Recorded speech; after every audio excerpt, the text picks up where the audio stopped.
तर राज ठाकरे आणि उद्धव ठाकरेंनी एकत्र यावं हे उभ्या महाराष्ट्राच्या मनात आहे। तर पुण्यातील मनसे आणि शिवसेना उद्धव बाळासाहेब ठाकरे यांच्या कार्यकर्त्यांच्या मनात काय आहे हे आपण जाणून घेऊया। शहराध्यक्ष म्हणून शिवसेना उद्धव ठाकरे गटाचे शहराध्यक्ष म्हणून एवढे दिवस तुम्ही काम करता, कार्यकर्ता म्हणून हे दोन्ही पक्ष एकत्रित आले, स्थानिक स्वराज्य संस्था निवडणुका असेल किंवा दुसऱ्या गोष्टी असतील, यामध्ये सगळ्यांना फायदा होईल, महाराष्ट्राला फायदा होईल असं वाटतं? 100% ना। महाराष्ट्राला फायद्यासाठी तर उद्धव साहेबांनी हात पुढे केलाय ना। म्हणजे कालचं जर भाषण तुम्ही ऐकलात तर ठाकरे काय असतात हे त्यांना आता कळले असेल अजूनही। पण शेवटी पुणे शहराचा विचार करता आम्ही स्वबळावर लढायची तयारी आहे। पण एकत्र आलो तर 100% नक्कीच चांगला रिझल्ट मिळेल, यात काही दुमत नाहीये। माझा प्रश्न असा आहे की महाराष्ट्राच्या मनात जे असेल ते करू, म्हणजे कार्यकर्त्यांच्या मनात आहे का या दोन्ही भावांनी एकत्रित येणं? आज महाराष्ट्रामध्ये किंवा आम्ही आमच्या भागात फिरताना नागरिकांचा जर प्रतिसाद पाहिला तर दोन्ही भाऊ जर एकत्र आले तर लोकांचीच ती भावना आहे की या दोन्ही भावांनी एकत्र यावं। जे भारतीय जनता पार्टीने ठाकरे ब्रँड संपवण्याचा जो प्रयत्न केलाय, जे ठाकरे ब्रँडला आव्हान निर्माण केलंय, तर त्या आव्हानाला हे दोघं भाऊ एकत्र आले तर निश्चितपणे त्याचा फायदा या महाराष्ट्राच्या जडणघडणीत होणार आहे आणि लोकांची ती इच्छा आहे, आम्ही फिरताना आम्हाला ते दिसतंय। आपल्यासोबत काही मनसैनिक देखील आहेत। गणेश भोकरे आहेत, ज्यांनी कसबा विधानसभा निवडणूक लढली होती। धनंजय दळवी आहेत, जे विद्यार्थी सेनेचं काम पाहतात। मनसैनिक म्हणून तुम्हाला काय वाटतं, दोन्ही भावांनी एकत्रित यायला पाहिजे किंवा कालचं उद्धव ठाकरेंचं भाषण तुम्ही ऐकलं?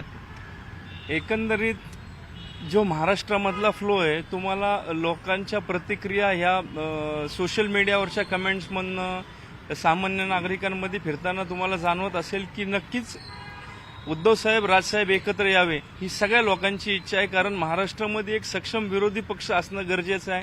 आजकाल सगळे सत्तेसाठी लालची झालेले सगळे पक्ष एकत्र येऊन सत्ता त्यांना मिळवायची, फक्त लोकांची कामं तशीच प्रलंबित आहे, लोकांच्या कामाशी काही देणं घेणं नाही।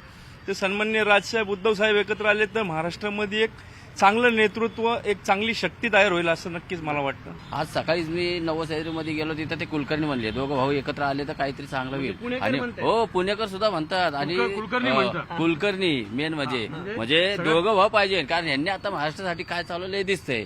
म्हणजे ज्याला हात दिला, मोठं केलं, तोच तो मोळा उठलाय। मग दोघांनी एकत्र यायलाच पाहिजे महाराष्ट्रात। तुम्हाला काय वाटतं काका? महाराष्ट्राच्या भूमीमध्ये ठाकरे हे पूर्ण घराणं रक्तानिशी उभे राहिलेले, ते एक कुटुंबातले दोन भाऊ आहेत, त्यामुळे ते उभे राहिले तर महाराष्ट्राच्या जनतेचा आणि मराठी लोकांचा हे उद्धार केल्याशिवाय राहणार नाही।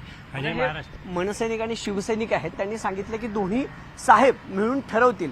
पण या काकांना सकाळी कुलकर्णी पुणेकर भेटले होते, त्यांनी देखील सांगितलं की आता दोन्ही भावांनी एकत्रित यावं। एकंदरीतच जे मनसैनिक आहेत किंवा शिवसैनिक आहेत, अर्थात मनसे आणि शिवसेनेचा पक्ष जो चालतो तो साहेबांच्या आदेशावरती चालतो। जरी दोन्ही भावांनी भाषणातून साथ घातली असेल, दोन्ही भावांच्या सुपुत्रांनी भाषणातून किंवा माध्यमांच्या माध्यमातून साथ घातली असेल, जोपर्यंत राज ठाकरे आणि उद्धव ठाकरे यावरती भाष्य करणार नाहीत, समोर येऊन सांगणार नाहीत, तोपर्यंत काही जे चित्र आहे ते स्पष्ट होणार नाही। पण एकंदरीत जो आढावा शिवसैनिक किंवा मनसैनिकांचा घ्यायचा होता, पुण्यातल्या याच कार्यकर्त्यांना काय वाटलं तर हे सगळे कार्यकर्ते येणाऱ्या निवडणुकीच्या पार्श्वभूमीवरती असेल, महाराष्ट्राच्या हिताच्या पार्श्वभूमीवरती असेल, या ठाकरे बंधूंनी दोन्ही भावांनी अर्थात शिवसेना उद्धव बाळासाहेब ठाकरे गटाने आणि महाराष्ट्र नवनिर्माण सेनेने एकत्रित यावं हीच या कार्यकर्त्यांची इच्छा दिसते आहे। कॅमेरा पर्सन सचिन हंचाटेसह अभिजित पोते, न्यूज 18 लोकमत, पुणे।